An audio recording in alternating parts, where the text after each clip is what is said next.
നമ്മുടെ മലയാളത്തിൻ്റെ ഭാവഗായകൻ പി ജയചന്ദ്രൻ അന്തരിച്ചു. അദ്ദേഹം യാത്രയായി. അദ്ദേഹത്തിൻ്റെ ഗാനങ്ങൾ മലയാളം ഉള്ളിടത്തോളം നമ്മുടെയൊക്കെ ഇടനെഞ്ചിലുണ്ടാകും.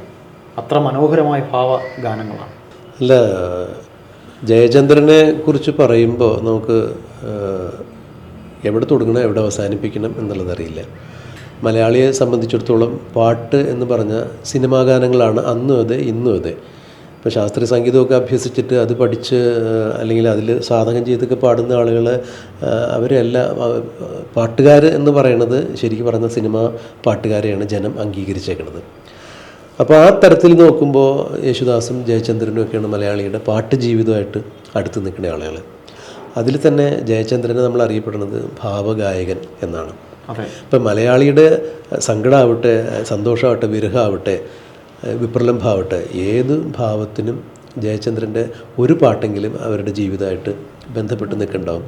പ്രത്യേകിച്ച് ഈ കൗമാര പ്രായമുള്ള കുട്ടികളൊക്കെ പ്രണയമൊക്കെ ആരംഭിക്കുന്ന ഒരു സമയമാണെന്നുള്ള പറയണത്. അപ്പോൾ ആ സമയത്തൊക്കെ പാടാൻ പറ്റിയ ധാരാളം പാട്ടുകൾ, ഭാവഗീതങ്ങൾ ജയചന്ദ്രൻ്റെ ആയിട്ട് ഉണ്ട് എന്നാണ് എൻ്റെ വിശ്വാസം.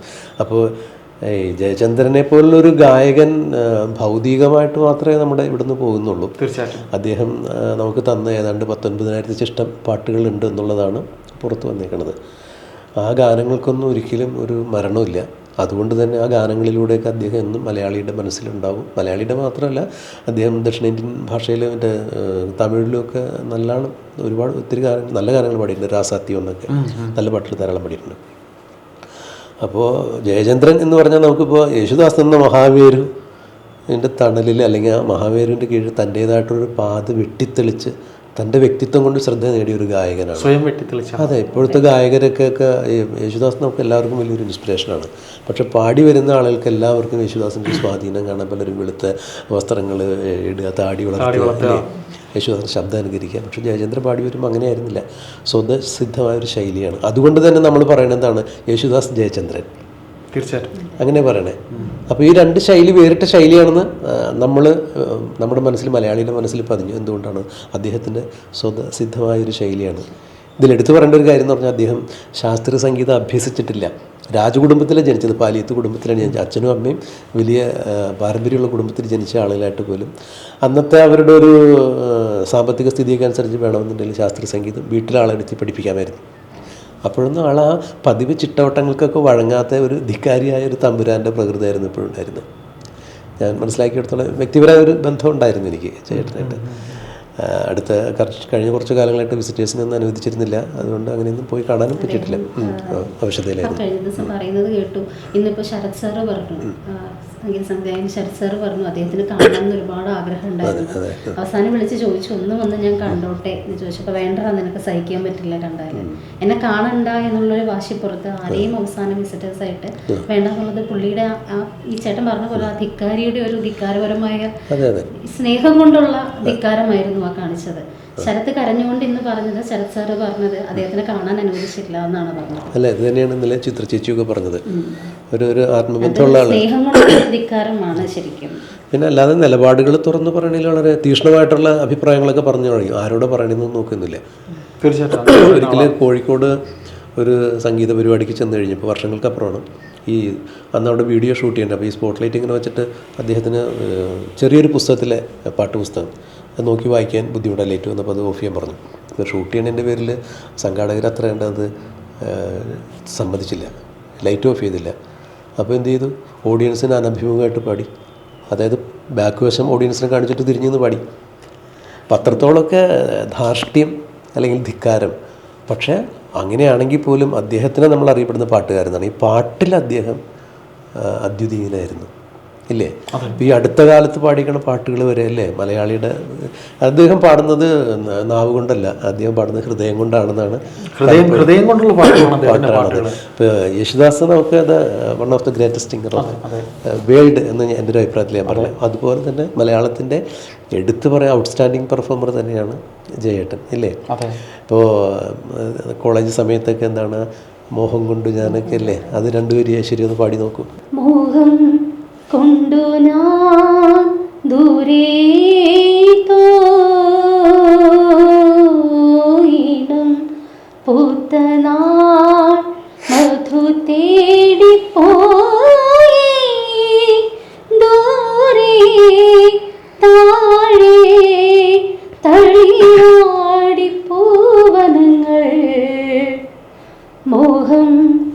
കൊണ്ടു ഞാൻ ദൂരേതോയിണം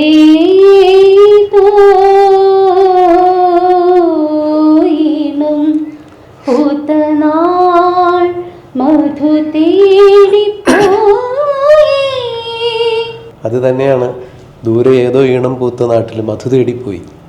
അതെ, ഗായകൻ ഇവിടെ നമുക്കുള്ള മധുവസന്തം, ഗാനവസന്തം അവശേഷിപ്പിച്ചിട്ട് അദ്ദേഹം മറ്റേതോ ദിക്കിലേക്ക് പാടാൻ വേണ്ടി പോയി എന്ന് തന്നെ നമുക്ക് ധരിക്കാം. പാട്ടുകളെക്കുറിച്ച് പറയുകയാണെങ്കിൽ നമുക്ക് ഒരു എപ്പിസോഡിലൊന്നും പറഞ്ഞാൽ തീരില്ല. പിന്നെ ജയചന്ദ്രൻ എന്ന ഗായകനെ അടയാളപ്പെടുത്തിയത് എൻ്റെ ഒരു അഭിപ്രായത്തിൽ മലയാളത്തിൽ ദേവരാജൻ മാസ്റ്റർ തന്നെയാണ്. അതെ, പി ഭാസ്കറിന്റെയും ശിവകുമാരൻ തമ്പിയുടെയും ഒക്കെ രചന അതെ അത്ര മനോഹരമായ രചനകളാണ്. ഏറ്റവും കൂടുതൽ ഈണം മലയാളത്തിൽ ജയചന്ദ്രന് പാടാൻ കൊടുത്തിട്ടുള്ളത് ദേവരാജൻ മാസ്റ്റർ. യേശുദാസാണ് ദേവരാജൻ മാസ്റ്റർ പ്രധാനപ്പെട്ട പാട്ടുകാരനെങ്കിലും ജയചന്ദ്രൻ അവസരം കൊടുത്തിട്ടുണ്ട്. പിന്നെ ദേവരാജൻ മാസ്റ്ററിന്റെ അവസാന കാലത്തുള്ള ഹിറ്റുകൾ മിക്കവാറും പാടിയിരിക്കുന്നത് ജയചന്ദ്രന്റെ സിനിമയിൽ അല്ലെങ്കിൽ പോലും ഒന്നിനി ശ്രുതി താഴ്ത്തു ആ ഗാനം പാടാത്ത ഒരു മലയാളി ഉണ്ട്. അതെ, മാത്രം ONV സാറിൻ്റെ ഈ പാട്ട് മറ്റേതെങ്കിലും ഒരു ഗായകന്റെ ശബ്ദത്തിൽ നമുക്ക് സങ്കല്പിക്കാനേ പറ്റില്ല. ഇപ്പോൾ യേശുദാസ് എന്ന് പറഞ്ഞാൽ പകരം പറ്റാത്തൊരു ഗായകൻ, അതിന് യാതൊരു തർക്കമില്ല. വേൾഡിൽ 10 ഗായകരെ എടുത്ത് നോക്കുകയാണെങ്കിൽ അതിൽ 1ഓ 2ഓ സ്ഥാനത്ത് വരുന്ന ആൾ തന്നെയാണ് യേശുദാസ്, യാതൊരു തർക്കമില്ല. പക്ഷേ ഈ നമ്മൾ ഒന്നിനി ശ്രുതി താഴ്ത്തി പാടുക പൂങ്കുയിലെ എന്നുള്ള പാട്ട് മറ്റൊരു ഗായകന്റെ ശബ്ദത്തിൽ എനിക്ക് സങ്കല്പിക്കാൻ പറ്റില്ല. അതിലെ ഓരോ വരികളും ഇപ്പൊ മരിച്ചതിന് ശേഷം ആദ്യം മനസ്സിലേക്ക് വന്നൊരു പാട്ടും അത് തന്നെയാണ്. ഓണത്തോടനുബന്ധിച്ച് ചെയ്തു. അതിൽ യേശുദാസൊക്കെ സീരിയൽ പാടിയിട്ടുണ്ട്. ആ കൽപ്പന തന്നെ ഒന്ന് ആലോചിച്ച് നോക്കണേ. ഉച്ചത്തിൽ മിടിക്കല്ലേ നീ എൻ്റെ ഹൃദന്തമേ സ്വച്ഛ ശാന്തമെന്നോമൽ വൈകിടുന്നു താരാട്ടിനു യാത്ര നിദ്രതൻ പടി വരെ താമര മലർമിഴി അടയും വരെ. അപ്പോൾ എൻ്റെ കുഞ്ഞു ഉറങ്ങാണ്, നീ ഒരിക്കലും അസാരസ്യം ഉണ്ടാക്കല്ലേ എന്നുള്ളത്. അപ്പോൾ ആ വരികളുടെ അത്രത്തോളം ഭാവം ഉൾക്കൊണ്ടിട്ട് ദേവരാജൻ മാസ്റ്റർ അത് സംഗീതം ചെയ്ത് അത് തൻ്റെ ശബ്ദത്തിൽ കേൾക്കാത്ത രീതിയിൽ കുഞ്ഞിനൊരു അമ്മ ഉറക്കുന്നത് നമ്മളുടെ അത് ഒരു പ്രത്യേക ഫീല് തന്നെയാണ്. നമ്മുടെ മക്കൾ ഉറങ്ങുമ്പോൾ നമ്മൾ നടന്നു പോകുന്നത് വരെ അങ്ങനെയായിരിക്കും. ആ ഒരു ഫീലിലാണ് പാട്ട് പാടി വെച്ചിരിക്കുന്നത്. അതാണ് ശബ്ദത്തിൽ ഭാവാവിഷ്കരിക്കുക എന്ന് പറഞ്ഞാൽ വലിയൊരു കാര്യമാണ്. തന്നെയല്ല ഇവിടെ പറഞ്ഞു കേട്ടിടത്തോളം നമ്മൾ കുറച്ചൊക്കെ അതെ അല്ല പുള്ളി എല്ലാ അദ്ദേഹത്തിൻ്റെ ഗാനങ്ങളെല്ലാം അങ്ങനെ തന്നെയാണ്. പിന്നെ അതിൽ വേറെ വ്യത്യാസം എന്ന് പറഞ്ഞാൽ ഈ പാട്ടുകാർക്കൊക്കെ വളരെ പത്യം ചിട്ടകളൊക്കെ ഉണ്ടെന്ന് പറഞ്ഞാൽ ഏറ്റവും വലിയ ഉദാഹരണമാണ്. അപ്പോൾ ജയചന്ദ്രനെ സംബന്ധിച്ചിടത്തോളം അങ്ങനെ യാതൊരു ചിട്ടവട്ടങ്ങളും പാലിക്കാത്തൊരു മനുഷ്യനായിരുന്നു. ഭക്ഷണം കഴിക്കാൻ തോന്നുമ്പോൾ ഇഷ്ടപ്പെട്ട ഭക്ഷണം എന്താണെന്ന് വെച്ചാൽ കഴിക്കുക. അതിൽ എണ്ണ കൂടുതലുണ്ടോ, പുളി കൂടുതലുണ്ടോ, എരിവ് കൂടുതലുണ്ടോ ഇതൊന്നും നോക്കാറില്ല. അപ്പോൾ യേശുദാസ് ആവട്ടെ ഭക്ഷണമൊക്കെ അവനവന് പറ്റാത്ത ബ്ലഡ് ഗ്രൂപ്പിന് അതുവരെ ഞാൻ 4 പ്രാവശ്യം എനിക്ക് അദ്ദേഹത്തിൻ്റെ ഇൻ്റർവ്യൂ കിട്ടിയിട്ടുണ്ട്. അപ്പോൾ അതിലൊക്കെ അദ്ദേഹം പറഞ്ഞിട്ടുള്ളതാണ് നമ്മുടെ A+ ആണ് അദ്ദേഹത്തിൻ്റെ ബ്ലഡ് ഗ്രൂപ്പ്. അപ്പോൾ എൻ്റെ ഏതേട്ടാ.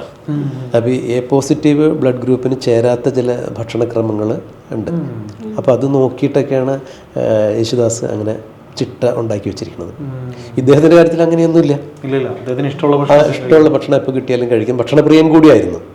അതുപോലെ പാട്ടിന് നിയതമായൊരു സാധകക്രമങ്ങളോ അങ്ങനെയൊന്നും ഇല്ലാത്തൊരു മനുഷ്യനായിരുന്നു. എന്നാൽ 24 മണിക്കൂറും സംഗീതത്തിന് വേണ്ടി അദ്ദേഹത്തിന്റെ പാട്ടുകളെ കുറിച്ച് സ്വയം പറയാറില്ല. ഇല്ല ഒരിക്കലും മറ്റുള്ളവരെ പാട്ടുകളെ കുറിച്ച് ഏറ്റവും അത് അങ്ങനെ തന്നെയായിരുന്നു. ഇപ്പോൾ ഒരു സംഗീത സദസ്സിൽ അവർ ഇപ്പോൾ നമ്മളിരുന്ന് സംസാരിക്കണ പോലെ അവർ അതേ രീതിയിലുള്ള ആളുകളിരുന്ന് സംസാരിക്കുമ്പോൾ ജയേട്ടൻ്റെ പാട്ടിനെ കുറിച്ച് നമ്മൾ പറഞ്ഞു കഴിഞ്ഞാൽ അത് ഏതെങ്കിലും ഒരു പ്രത്യേക ഒരു രാഗത്തിലേക്കായിരിക്കും ചിട്ട ചെയ്ത് വെച്ചേക്കുക. അപ്പോൾ അദ്ദേഹം ഒരു മോഹനരാഗത്തിലൊരു പാട്ട് പാടിയിട്ടുണ്ടെങ്കിൽ അദ്ദേഹം യേശുദാസ് അതിൽ മറ്റൊരു പാട്ട് പാടിയിട്ടെന്ന് പറഞ്ഞിട്ട് ആ പാട്ടാണ് അങ്ങനെ പാടുന്നത്. അതുപോലെ ഇപ്പോൾ P. സുശീല ഇഷ്ടപ്പെട്ട ഗായികയാണ്. റാഫി സാഹിബ് അതൊക്കെ അത്തരം കാര്യങ്ങൾ എടുത്തിട്ട് കഴിഞ്ഞാൽ ജയചന്ദ്രൻ നേരം വിളിക്കുന്നവരായിരുന്നു. പാട്ട് അത് തന്നെയാണ്. ഇപ്പോൾ ഫുൾ ടൈം അദ്ദേഹത്തിൻ്റെ ആ പാട്ടുകളായിരുന്നു അദ്ദേഹത്തിൻ്റെ സാധകം. ഇപ്പോൾ ശാസ്ത്രീയ സംഗീതമൊക്കെ പഠിക്കുന്ന ആളുകൾ രാവിലെ 4 മണിക്ക് എഴുന്നേറ്റിരുന്ന് ബ്രാഹ്മമുഹൂർത്തത്തിൽ അവർ മണിക്കൂറോളം സാധകം ചെയ്യും എന്നൊക്കെയാണല്ലോ പറയണേ. പക്ഷേ ഇദ്ദേഹത്തിൻ്റെ ചിട്ടവട്ടങ്ങൾ അങ്ങനെയായിരുന്നില്ല. പക്ഷേ 24 മണിക്കൂർ അദ്ദേഹം പാടിക്കൊണ്ടിരിക്കും, പാട്ട് കേട്ടുകൊണ്ടിരിക്കും. ഒഴിവ് സമയം കിട്ടുമ്പോൾ പഴയ ഗാനങ്ങളാണ് കേൾക്കുന്നതെന്ന് പറയണം. അത് ഈ മലയാള തനിമയുള്ള പാട്ടുകൾ ഇത്രയും ഭംഗിയായിട്ട് പാടി അവതരിപ്പിച്ചേക്കണേ ഒരു പാട്ടുകാരൻ എന്ന് പറഞ്ഞാൽ നമുക്ക് ഒരിക്കലും മലയാളത്തിന് മറക്കാൻ പറ്റാത്ത. എനിക്ക് ഏറ്റവും കൂടുതൽ ഇഷ്ടമുള്ളൊരു ഗാനം ഈ കരിമുകിൽ കാറ്റിലെ രജനിതൻ വീട്ടിലെ, അതൊരു മനോഹരമായ, എനിക്ക് ഭയങ്കര ഇഷ്ടപ്പെട്ടൊരു പാട്ട്. അതെനിക്ക് ആ ഒരു പശ്ചാത്തലമൊക്കെ എൻ്റെ കുടുംബം, എൻ്റെ അച്ഛൻ്റെ കുടുംബം, കള്ളിച്ചെല്ലമ്മ എന്ന സിനിമയിലെ ഭാസ്കരൻ മാഷിന്റെ രാഘവ മാസ്റ്റർ സംഗീതം, അതെ രാഘവ മാസ്റ്റർ, അതിന്റെ ആ ചിത്രീകരണമൊക്കെ വീട്ടിലെ എൻ്റെ ഫാദറൊക്കെ പറഞ്ഞ് ഞാൻ കേട്ടിട്ടുണ്ട്. ആ പാട്ടൊക്കെ എനിക്ക് എത്ര തവണ കേട്ടാലും ഏറ്റവും ഇഷ്ടമെന്ന് ഞാൻ ചോദിക്കുന്നില്ല, എന്നാലും പ്രദീപേട്ടന്റെ ഒരു ഇഷ്ടപ്പെട്ട ഒരു ഗാനം പാടിക്കൊണ്ട് നമുക്ക് ചർച്ച അവസാനിക്കാം. ഇപ്പോൾ ഒരു പാട്ട് പാടാൻ പറയുമ്പോൾ പാടാൻ പറ്റിയൊരു അന്തരീക്ഷത്തിലല്ല, പക്ഷെ എങ്കിലും ഈ പറഞ്ഞ പോലെ ഇങ്ങനെ പറയുമ്പോൾ ജയേട്ടനെ അനുസ്മരിക്കാൻ കിട്ടുന്ന ഒരു അവസരം എന്ന രീതിയിൽ ഒരു പാട്ട്. കളമൊഴി നീ പൊട്ടിച്ചിരിക്കുന്ന നേരത്ത് കൈകൊട്ടി കളിത്താളം മുഴങ്ങുന്നു, പരിഭവം പറഞ്ഞു നീ പിണങ്ങുമ്പോൾ കുരുവിതൻ പളുങ്കണിയൊച്ച ഞാൻ കേൾക്കുന്നു.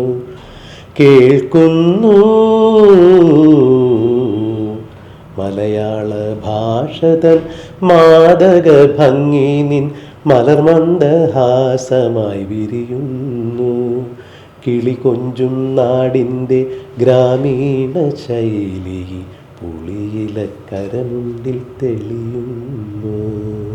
അത് ദേവരാജൻ മാസ്റ്ററിൻ്റെ ഇന്നുള്ളത്. ചിത്രം മാധവിക്കുട്ടിയാണെന്ന് എനിക്ക് തോന്നുന്നത്, ഓർമ്മ ശരിയാണെന്ന് തോന്നുന്നുണ്ട്, ഉറപ്പില്ല. എന്നാലും അത് ആ മലയാളത്തിൻ്റെ കുറേ ബിംബകൽപ്പനകളാണത്. മലയാള ഭാഷതൻ മാതൃക ഭംഗി നിൻ മലർമന്ദഹാസമായി വിരിയുന്നു, കിളി കൊഞ്ചും നാടിൻ്റെ ഗ്രാമീണ ശൈലി ഈ പുളിയിലക്കരമുണ്ടിൽ തെളിയുന്നു. അതിന് മലയാളത്തിൻ്റെ തനതായ സംഗീതം നൽകിയ ദേവരാജൻ മാസ്റ്റർ അത് പൊലിപ്പിച്ചപ്പോൾ അതിനെ എത്രത്തോളം ഭാവസാന്തരമാക്കി തൻ്റെ ശബ്ദത്തിലൂടെ അവതരിപ്പിക്കാൻ പറ്റും, അതാണ് ജയേട്ടൻ. ഓരോ പാട്ടും ഭാവം തന്നെയാണ്. ഭാവഗായകൻ അദ്ദേഹത്തിന്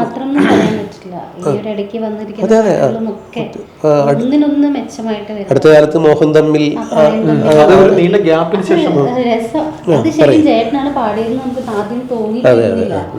ആ ഒരു കൈൻഡ് ഓഫ് സോങ്സ് എടുത്ത് പരിചയം അങ്ങനെ നമ്മൾ കേട്ടിട്ടില്ലോ അധികം.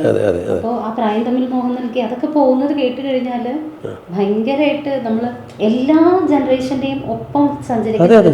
തീർച്ചയായിട്ടും അത് എന്താണ് തലമുറകളുടെ ഒരു വ്യത്യാസമില്ലാതെ എല്ലാവരും ഒരു പാട്ടെങ്കിലും ഫേവറേറ്റ് ടോപ്പ് 10 ഇല്ലാത്ത ആളുകൾ ഉണ്ടാവില്ല. എല്ലാ തലമുറകൾക്കും അദ്ദേഹം സ്വീകാര്യനായിരുന്നു.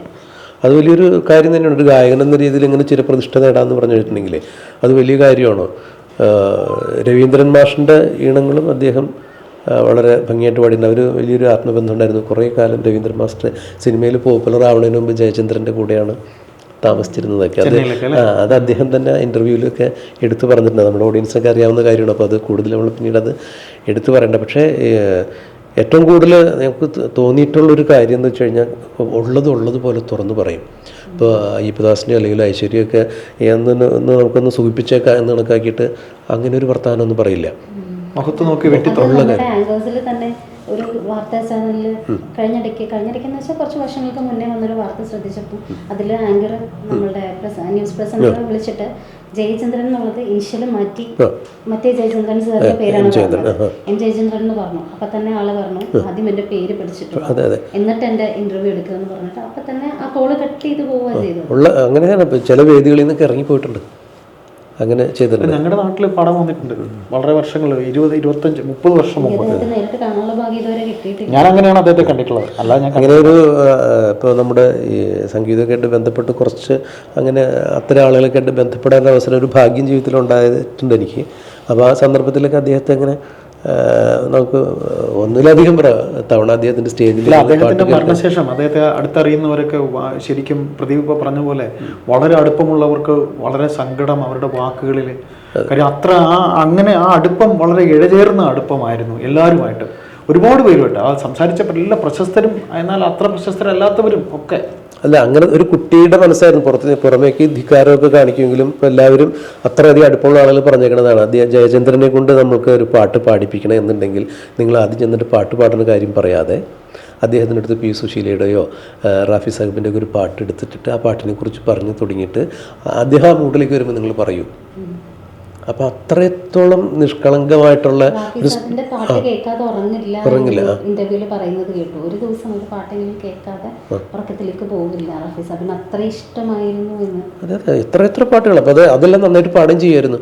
എനിക്ക് തോന്നുന്നു ഇങ്ങനെ ഈ ഒരു വളരെ കാഷ്വലായിട്ട് ഇത്ര പെർഫെക്ഷനോടുകൂടി പാടുന്ന പാട്ടുകാരൻ വേറെ ഇല്ല എന്ന് തോന്നുന്നുണ്ട്. കാരണം നമ്മളൊരു ഇതുപോലെ നമ്മളിരുന്ന് സംസാരിക്കുന്ന പോലെ പാട്ടിനെ കുറിച്ച് ജയേട്ടനോട് പറഞ്ഞു കഴിഞ്ഞാൽ ജയേട്ടൻ പാടുന്ന പാട്ടുകൾ റെക്കോർഡിൻ്റെ പെർഫെക്ഷനോട് കൂടിയാണ് പാടണേ. അത് സ്വന്തം പാട്ടുകളല്ല എന്ന് ഓർക്കണം. മിക്കവാറും ജയേട്ടൻ്റെ ഒരു പാട്ട് പാടാൻ പറഞ്ഞാൽ ചിലപ്പോൾ നിർബന്ധിച്ചാൽ ചിലപ്പോൾ പാടും, അല്ലെങ്കിൽ പാടുന്നതൊക്കെ യേശുദാസിൻ്റെ, ജയചന്ദ്രൻ്റെ, പി സുശീലയുടെയൊക്കെ പാട്ടുകളാണെന്നുള്ളതാണ്. അപ്പോൾ അത്രത്തോളം തൻ്റെ സമകാലീനരായിട്ടുള്ള അല്ലെങ്കിൽ തന്നേക്കാൾ വലിയ ആളുകളെന്ന് വിശ്വസിക്കുന്ന ആളുകളുടെ പാട്ടുകൾ അത്രത്തോളം നെഞ്ചേറ്റുന്നൊരു ഗായകൻ കൂടിയാണ്. മറ്റുള്ളവരെ അംഗീകരിക്കാൻ ഒരു മടിയില്ലാത്തൊരു പ്രതിഭ കൂടിയാണ്. അപ്പോൾ അത് അദ്ദേഹത്തിൻ്റെ വലിപ്പമാണ്. പുറമേക്ക് കാണിക്കുന്ന ധിക്കാരങ്ങളൊക്കെ അത് പുറമേക്കുള്ളത് മാത്രമാണ്. പക്ഷേ ഏതായാലും നമ്മൾ സംസാരിച്ചിരിക്കാൻ ഇങ്ങനെ നമ്മൾ അത്ര കണ്ട് നമ്മുടെ ഹൃദയത്തിലേക്ക് പതിഞ്ഞ ഒരുപാട് ഗാനങ്ങളുണ്ട് അല്ലേ? അതുകൊണ്ട് നമുക്ക് സംസാരിച്ചാൽ ഈ വിഷയം തീരില്ല. ഇവിടെ 5-6 എപ്പിസോഡിലൊക്കെ ചെയ്യേണ്ടി വരും. ഏതായാലും ഈ വിഷയത്തിൽ ഇപ്പോൾ നമുക്ക് പറയാനുള്ള കാര്യം എന്ന് പറഞ്ഞാൽ മലയാളത്തിൻ്റെ ഭാവഗായകൻ ഇനി അദ്ദേഹം ഇവിടെ ഇല്ല, ഇവിടെ പറഞ്ഞു പോയി. പക്ഷേ എങ്കിൽ അദ്ദേഹത്തിൻ്റെ ഗാനങ്ങളിലൂടെ അദ്ദേഹം എന്നും ജീവിക്കും. നമ്മുടെ മലയാളികളുടെ മനസ്സിൽ എന്നും അദ്ദേഹത്തിന്റെ ഗാനങ്ങൾ, ഈ മനോഹരമായ ഗാനങ്ങൾ തീർച്ചയായിട്ടും ഈ വേർപാട് തികച്ചും MDക്ക് ശേഷം മലയാളത്തിന് അടുത്തടുത്ത സമയത്ത് തന്നെ ഇന്നത്തെ ദിവസം എടുത്തു പറയേണ്ട മറ്റൊരു കാര്യം കൂടിയുണ്ട്. ജയചന്ദ്രൻ 1958 ജയചന്ദ്രനും യേശുദാസും സ്കൂൾ യുവജനോത്സവത്തിൽ അന്ന് അവർ ഒരുമിച്ച് മത്സരിക്കാനുണ്ടായി. യേശുദാസിന് ശാസ്ത്രീയ സംഗീതത്തിൽ ലളിതഗാനത്തിലും 1ാം സമ്മാനം, ജയചന്ദ്രന് മൃദംഗത്തിൽ 1ാം സ്ഥാനം, ലളിതഗാനത്തിൽ 2ാം സ്ഥാനം. അന്ന് മുതൽ തുടങ്ങിയ ഒരു കൂട്ടുകെട്ടാണ്. മാത്രമല്ല ഇന്നിപ്പോ ജയചന്ദ്രൻ ഗുരുവായൂരപ്പന്റെ വലിയ ഭക്തനാണ്. ഇന്ന് വൈകുണ്ഠ ഏകാദശിയാണ്, സ്വർഗവാതിലെ ഏകാദശിയാണ് ഇന്നാണ്. ഇന്നലെയാണ് അദ്ദേഹം മരിക്കുന്നത്. ഇന്ന് യേശുദാസിന്റെ ജന്മദിനം കൂടിയാണ്, ജനുവരി 10. അങ്ങനെ ഒരുപാട് സവിശേഷത കൂടി ജയചന്ദ്രനെ മരണമായിട്ട് ബന്ധപ്പെട്ട്. ഗുരുവായൂരിന്റെ കാര്യം പറഞ്ഞുകൊണ്ട് അതും കൂടെ ഞാൻ ഇതിൽ പറയാം. അത് നമ്മുടെ പ്രിയപ്പെട്ട നമ്മുടെ ജയരാജ് വാര്യർ ഇങ്ങനെ സംസാരിച്ചപ്പോൾ, ചേട്ടാ ഞാൻ ഗുരുവായൂർ പോകുന്നുണ്ട്, എനിക്ക് നീ ഒന്നും കൊണ്ടുവരണ്ട, ഗുരുവായൂരപ്പൻ്റെ ഇച്ചിരി കളഭം കൊണ്ടുതരാൻ പറഞ്ഞു. അത് തന്നെയാണ് എനിക്ക് വേണ്ടത്. അപ്പോൾ അത്ര ഒരു ഭക്തനും കൂടെ ആയിരുന്നു. അതെ, തീർച്ചയായിട്ടും സമയം കിട്ടുമ്പോഴൊക്കെ അദ്ദേഹം ഗുരുവായൂരിൽ പോകുമായിരുന്നു. മാത്രമല്ല അദ്ദേഹം തന്നെ പറഞ്ഞൊരു കാര്യം കൂടി പറഞ്ഞിട്ട് നമുക്കിത് വൈൻഡപ്പ് ചെയ്യാം. നക്ഷത്രങ്ങൾ എന്ന് പറഞ്ഞ MTയുടെ സിനിമ, അപ്പോൾ അതിൽ അദ്ദേഹം അഭിനയിച്ചിട്ടുണ്ട്. അത് അന്ന് തിരക്കുള്ള സമയമാണ്. ജയചന്ദ്രൻ പാട്ടുകാരൻ എന്ന രീതിയിൽ മദ്രാസിലാണ്. അപ്പോൾ ഈ സിനിമയുടെ ഇങ്ങനെ ഒരു ക്യാരക്ടർ പറഞ്ഞപ്പോൾ അഭിനയിക്കാമെന്ന് സമ്മതിച്ചത് ഗുരുവായൂർ വെച്ചിട്ടാണ് ഷൂട്ടിങ്. അപ്പോൾ അങ്ങനെ വെച്ചാൽ ഞാൻ വരാമെന്ന് പറഞ്ഞിട്ട് അതിൽ അദ്ദേഹം ഒരുപാട് വലിയൊരു പ്രാധാന്യമുള്ള ക്യാരക്ടറാണ് അതിൽ അവതരിപ്പിച്ചത്. ഒത്തിരി ദിവസത്തെ ഷൂട്ടുണ്ടായിരുന്നു. അത് ജയചന്ദ്രൻ തന്നെ പറഞ്ഞതാണ്. അപ്പോൾ അത്രത്തോളം ഗുരുവായൂരപ്പനായിട്ട് അങ്ങനെയൊരു ഗുരുവായൂരപ്പൻ്റെ എത്രയോ നല്ല പാട്ടുകൾ അദ്ദേഹം പാടിയേക്കണത്, എത്രയോ പാട്ട്. അതെ, തീർച്ചയായിട്ടും. പിന്നെ ഈ ഗായകരൊക്കെ അത് മോക്ഷ സാക്ഷാത്കാര സാധനയാണല്ലോ സംഗീതം എന്ന് അങ്ങനെയാണല്ലോ വീക്ഷിക്കപ്പെടുന്നത്. തീർച്ചയായിട്ടും അദ്ദേഹത്തിന് ആത്മാവിന് ശാന്തി നേരുന്നു, അദ്ദേഹത്തിന് മോക്ഷം കിട്ടട്ടെ. ക്രൈം ഓൺലൈൻ കുടുംബത്തിൻ്റെ എല്ലാവിധ ആദരാഞ്ജലികളും സ്നേഹാദര പ്രണാമം. മധു